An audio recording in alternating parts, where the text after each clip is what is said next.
Carl Lewis, Wyo Matthäus, Michael Johnson, Jesse Owens, Allyson Felix, Michael Jordan.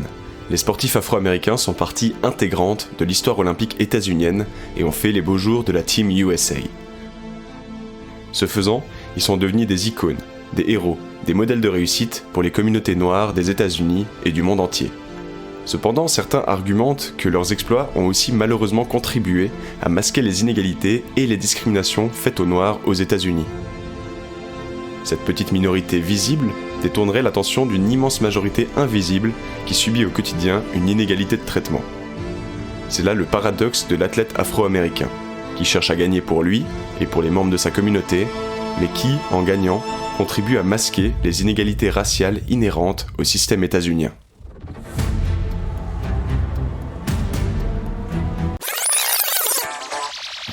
Je pense qu'il ne faut pas politiser le sport. Excusez-nous d'avoir quelque peu vilipendé sur des sujets qui ne nous regardent pas. Oui. Il y a toujours eu des relations très étroites entre le sport et la politique. De toute façon, c'est pas grave puisque les téléspectateurs ne nous regardent pas.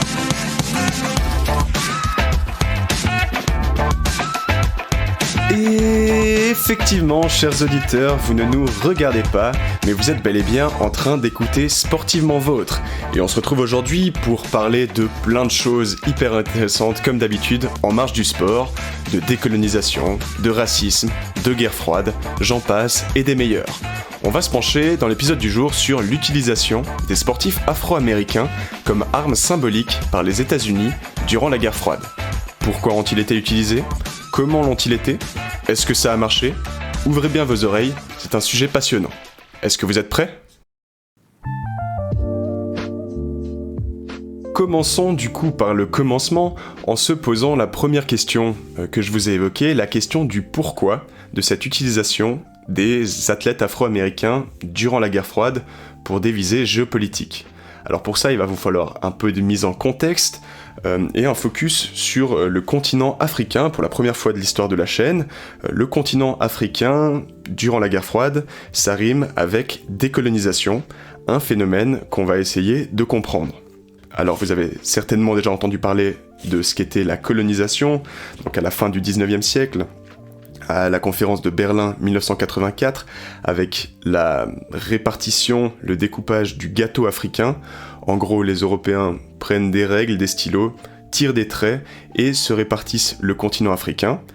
Pourquoi ils le font ? Pour des raisons économiques. On sait qu'en Afrique, il y a des matières premières très intéressantes, comme du caoutchouc, de l'or, du café, qui peut être intéressant pour les pays européens, et aussi pour avoir des débouchés pour leurs biens. Économiquement, c'est intéressant. On a peur en Europe d'avoir une crise liée au surplus d'offres par rapport à la demande. On a besoin qu'il y ait toujours beaucoup de demandes pour nos biens. C'est pour ça que avoir des colonies en Afrique, ça permet d'avoir un marché sur lequel vendre nos biens et éviter, du coup, de ne pas avoir de débouchés pour ces biens. Bref, ça c'est un peu compliqué, mais voilà, pour dire qu'il y a des gros intérêts économiques pour les Européens de coloniser le continent africain. On a aussi des intérêts militaires, notamment l'implantation de bases stratégiques en Afrique pour s'il y a un conflit qui devait arriver, on le sent d'ailleurs, il y a un conflit qui est peut-être en train de se préparer, ça pourrait être intéressant d'avoir des bases militaires en Afrique. Et aussi pour une raison de ressources humaines qui sont militairement intéressantes, évidemment, si conflit il devait y avoir, pouvoir bénéficier juste de personnes en plus pour aller se battre, donc des populations des colonies africaines, c'est très intéressant pour les Européens.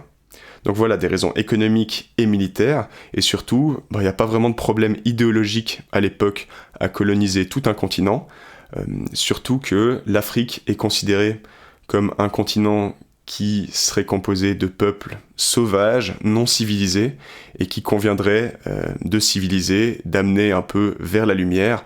On met en avant une visée humanitaire de la colonisation, comme si ça pouvait servir à ces peuples colonisés, et en fait c'est surtout pour légitimer notre entreprise de colonisation. Du coup voilà, pendant 60, 70, 80 ans, le continent africain va connaître ce système colonial, puis le processus de décolonisation va commencer à partir de l'après-guerre, dans les années 50. Je vous évoque les causes de cette décolonisation, donc de manière un peu chronologique. Tout d'abord, on a un changement de contexte géopolitique, les États-Unis sont devenus la première puissance mondiale après la Première Guerre mondiale, la première puissance politique, la première puissance militaire, économique, etc. Et puis vous le rappelez, le partage du gâteau, il a été fait entre les pays européens. Donc les Américains, ils n'ont pas de quoi manger et ils aimeraient bien croquer un peu de ce gâteau africain. Du coup voilà, le fait que les États-Unis aient des avantages à tirer de la décolonisation, ça va pousser un peu le processus de décolonisation à avoir lieu. Ensuite, on a aussi une volonté d'indépendance qui naît dans les pays africains eux-mêmes, avec une élite intellectuelle qui se crée, une élite intellectuelle qui a étudié en Europe, vu que beaucoup de jeunes Africains sont allés étudier en Europe, dans la métropole. Ils sont partis de leur pays, de leur colonie pour aller étudier dans les grandes universités européennes. Et quand ils reviennent au pays, ils ont vu la différence, ils ont vu comment ça se passait en Europe, comment ça se passe chez eux. Ils vont fortement appuyer pour une nationalisation du pays, une autodétermination des peuples et justement pour une indépendance de ces pays africains. On a ensuite un moment charnière de ce XXe siècle, un moment charnière aussi pour les questions de décolonisation, c'est la Seconde Guerre mondiale. Les peuples africains et les hommes notamment sont utilisés par les Européens, il faut le dire, comme chair à canon. Ils sont envoyés en première ligne pour des combats, même pas pour leur propre pays, ce qui leur pose évidemment la question pourquoi se battre pour un autre pays alors qu'on pourrait se battre pour nous-mêmes, pour notre pays. Et ça va pousser un peu la volonté d'indépendance dans le peuple en général. On avait avant cette volonté qui était plutôt dans les cercles intellectuels, avec ces universitaires qui étaient venus étudier en Europe.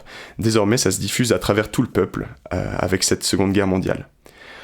Et enfin, on a la période d'après-guerre qui va être le théâtre du processus de décolonisation.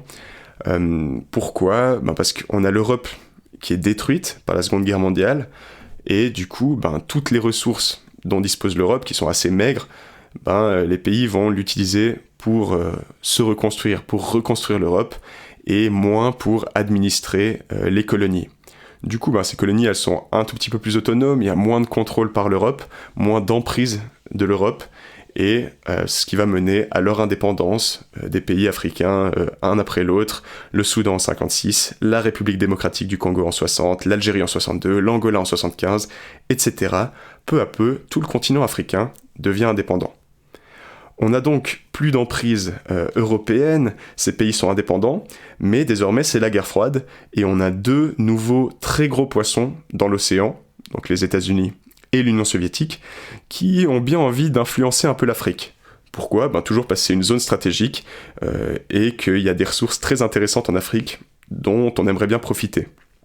Le but, c'est pas vraiment de coloniser l'Afrique, pas vraiment d'administrer ce pays, mais juste d'y exercer une influence pour pouvoir en tirer certains bénéfices. On essaye surtout d'y implanter notre idéologie pour éviter que les concurrents, que l'autre bloc puisse implanter son idéologie. Typique, les États-Unis vont essayer de dominer l'Afrique pour éviter que le communisme s'installe sur le continent, et inversement pour les soviétiques. Franchement, super cette décolonisation. Les pays africains se sont battus pour devenir indépendants et se défaire de l'emprise des puissances coloniales européennes, tout ça pour qu'il y ait deux nouveaux acteurs qui essayent de mettre le grappin sur la zone. Justement, pour mettre ce grappin sur la zone, les Américains et les Soviétiques vont utiliser plusieurs stratégies.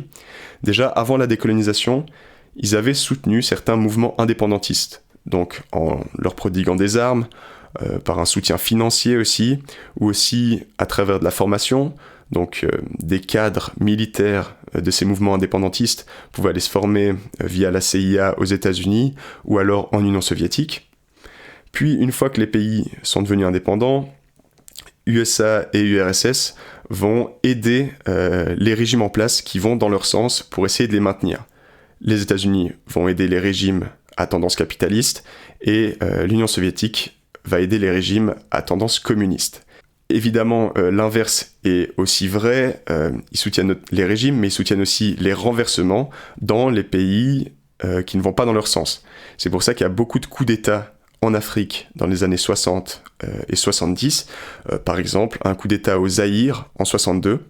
En fait, le Zaïre, qui est actuellement la République démocratique du Congo, est devenu indépendant en 1960, avec à sa tête Patrice Lumumba, un président assez proche du côté communiste et de l'Union soviétique, ce qui plaît pas aux États-Unis, qui, via la CIA, vont soutenir un coup d'État en 62 pour téléguider un dirigeant qui est pro-Occident à la tête du pays, un président qui n'est autre que Mobutu, un des fameux dictateurs africains. Bref, les Américains qui se mettent en avant comme défenseurs de la liberté n'hésitent pas à mettre en place des dirigeants et des systèmes autoritaires, antidémocratiques, tout ça pour éviter que le communisme atteigne le continent africain. Au-delà de ces strates de soutien des gouvernements, il y a aussi des stratégies d'amélioration d'image et de discrédit de l'adversaire qui vont être mises en place. Parce que c'est pas tout de plaire et de soumettre les dirigeants de ces pays, il faut aussi un soutien du peuple pour rendre le projet plus pérenne et l'influence plus durable. C'est pourquoi les États-Unis vont mettre en place leur appareil de propagande classique en diffusant des films hollywoodiens, de la musique américaine en Afrique. Les Soviétiques, eux, ils n'ont pas tout ça. Évidemment, ils n'ont pas Hollywood. Personnellement, j'ai jamais regardé un film soviétique, mais ils possèdent quand même deux arguments de taille. Déjà, ils se mettent en avant comme les défenseurs des minorités opprimées par le capitalisme. Alors ils défendent les ouvriers face au patronat, comme ils défendent les pays africains face au colonialisme, qui serait la quintessence du système capitaliste. Donc, coloniser d'autres pays, tout simplement pour faire du profit, c'est l'expression la plus ultime du capitalisme selon les soviétiques. C'est pourquoi ils s'érigent comme les défenseurs des pays africains. Deuxième argument important, et qui va nous intéresser dans l'épisode du jour, c'est la mise en avant du racisme systémique qui sévit aux États-Unis, qui est donc incompatible avec une collaboration entre les pays africains et les États-Unis selon les soviétiques. Ils vont utiliser cette rhétorique, les soviétiques, les dirigeants soviétiques, dans les rassemblements internationaux, ils vont l'utiliser à tout va. D'ailleurs, une phrase qui va devenir un peu célèbre, comme presque une blague sur l'Union soviétique, qui se défendrait de tous les arguments, de toutes les attaques du bloc occidental, en disant « Oui, mais vous lynchez des Noirs ». Genre, oui, on a un parti unique qui est peu démocratique en Union soviétique. Oui, il y a des pénuries terribles en Union soviétique, mais vous lynchez des Noirs. C'est un peu l'argument à tout qui est avancé par les soviétiques, et même par Nikita Khrouchtchev, qui est le président du Soviet suprême, qui lors d'un discours au siège des Nations Unies à New York, en 1960, va déclarer « Aux États-Unis, des Noirs sont lynchés et pendus, juste parce qu'ils sont noirs. Tout le monde le sait. Regardez votre histoire, les Américains. On parle d'Abraham Lincoln, le brave Américain qui s'est battu pour la libération des Noirs. Mais la discrimination raciale existe toujours aux États-Unis, même encore aujourd'hui. De nos jours, il y a des villes aux États-Unis où un enfant noir ne peut pas aller à l'école avec un enfant blanc. Ce n'est pas une honte pour un pays civilisé qui se dit défenseur de la liberté ? Chez nous, on a un proverbe qui dit « Celui qui vit dans un palais de verre ne devrait pas jeter la pierre. » Alors, j'explique rapidement cette prise de parole de Nikita Khrouchtchev. Déjà, il est assez malin parce qu'il fait ce discours au siège des Nations Unies alors qu'on discute de l'intégration des pays africains dans les Nations Unies, justement. Donc il y a la plupart des dirigeants africains qui sont présents. C'est donc un bon endroit pour essayer de les convaincre pour Nikita Khrouchtchev. Deuxièmement, je vous explique un peu ce proverbe, voire cette punchline soviétique. Celui qui vit dans un palais de verre ne devrait pas jeter des pierres. Il décrit les États-Unis comme déconnectés, les dirigeants américains comme déconnectés, qui devraient peut-être regarder leurs problèmes avant de jeter la pierre aux États-Unis, leur problème étant le traitement des Noirs aux États-Unis. En plus de ça, lancer la pierre, ça fait référence au lynchage des Noirs américains qui étaient parfois lynchés par lapidation. Franchement, bien joué Nikita, bien parlé, un point pour toi. Parce que ouais, aux États-Unis, dans les années 50, 70, on en est où au niveau des droits des Afro-Américains ? Ben ça, c'est un très vaste sujet sur lequel on va essayer de pas trop s'éterniser, on va aller très vite. Est-ce que vous êtes prêts ? C'est parti pour la minute trop courte. Même le temps n'a pas le temps pour le temps. Là j'arrête ma montre. Mais le temps est continu. Le temps n'a pas de temps, mais il faut du temps.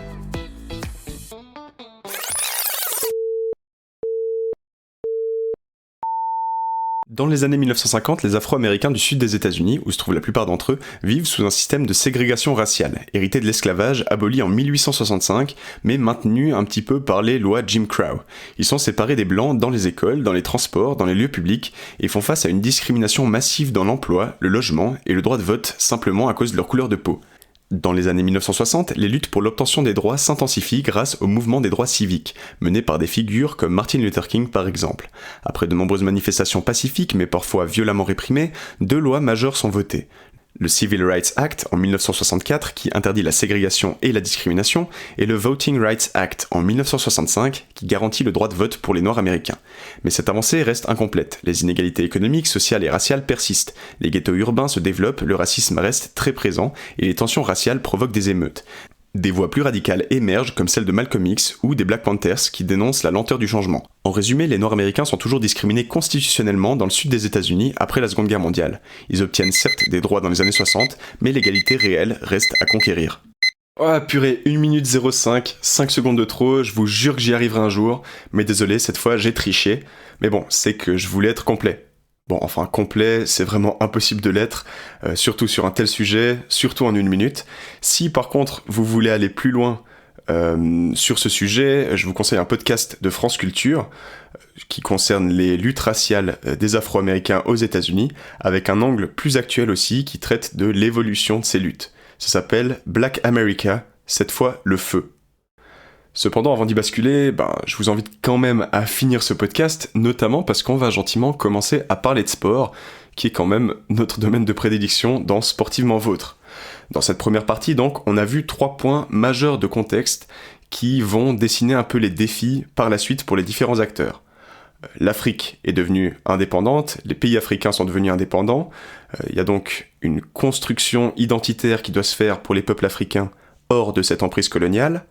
Deuxièmement, les États-Unis et l'Union soviétique se disputent désormais le continent, ils veulent y exercer leur influence. Et enfin, on a vu que les États-Unis sont peut-être un peu moins légitimes que les soviétiques, notamment parce que dans ces années, ils ont une politique interne qui est très discriminatoire et donc peut-être incompatible avec une collaboration avec les pays africains. Ces facteurs et ces défis, ils vont mener dans les années d'après-guerre à l'utilisation du sport comme un outil diplomatique. Et une fois n'est pas coutume, les athlètes vont être au centre de ce projet. Alors on connaît les stratégies plus classiques durant la guerre froide, de prestige par le sport, où les Américains et les Soviétiques jouent un peu à qui a la plus grosse, avec des matchs mythiques, les classements des médailles qui sont à chaque fois disputés entre les deux nations. Mais sauf que cette fois, pour les États-Unis, il s'agit pas juste d'être les plus forts. Parce que sinon, qu'est-ce que vont répondre les Soviétiques ? Oui, d'accord, vous êtes les plus forts sur le plan sportif, mais vous lynchez des Noirs. Et du coup, les pays africains se rangeraient plutôt du côté soviétique. Les États-Unis doivent donc jouer habilement pour améliorer leur image externe, malgré leur politique interne discriminatoire, ségrégationniste jusqu'en 64 même, puis discriminatoire toujours après. Alors ils ont une idée culottée, mais qui est potentiellement bonne, c'est d'utiliser les athlètes noirs eux-mêmes pour rayonner et prouver que les États-Unis ont un système égalitaire. Ils doivent le prouver notamment en Afrique, où ils veulent exercer une influence.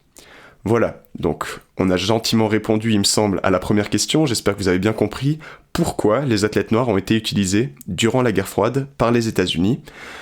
Parce que les États-Unis souffrent d'une image dégradée, notamment par les soviétiques qui appuient sur le racisme systémique qui sévit aux États-Unis pour discréditer les États-Unis, les discréditer notamment aux yeux des pays africains fraîchement indépendants qui sont un enjeu majeur durant la guerre froide. Après avoir vu le pourquoi donc, voyons maintenant le comment. Comment utiliser ces athlètes afro-américains afin de soigner l'image des États-Unis à l'international et notamment en Afrique. Mais juste avant, je vous propose une petite pause, histoire de respirer un coup. Comme d'habitude, il y a 2 options qui s'offrent à vous. Vous pouvez directement passer à la suite, qui est disponible, la partie 2 est disponible, ou alors vous pouvez vous offrir un petit break en musique avec la playlist de l'épisode, qui est disponible en description de l'épisode, avec des musiques qui reflètent tant l'indépendance des pays africains, ou alors les inégalités raciales aux États-Unis, ou encore des musiques faites par des Afro-Américains qui ont été utilisés par les États-Unis pour briller un peu à l'international. Bref, il y a de quoi se faire plaisir, il y a de quoi faire une bonne petite pause. On se retrouve juste après, Sportivement Vôtre. À tout de suite.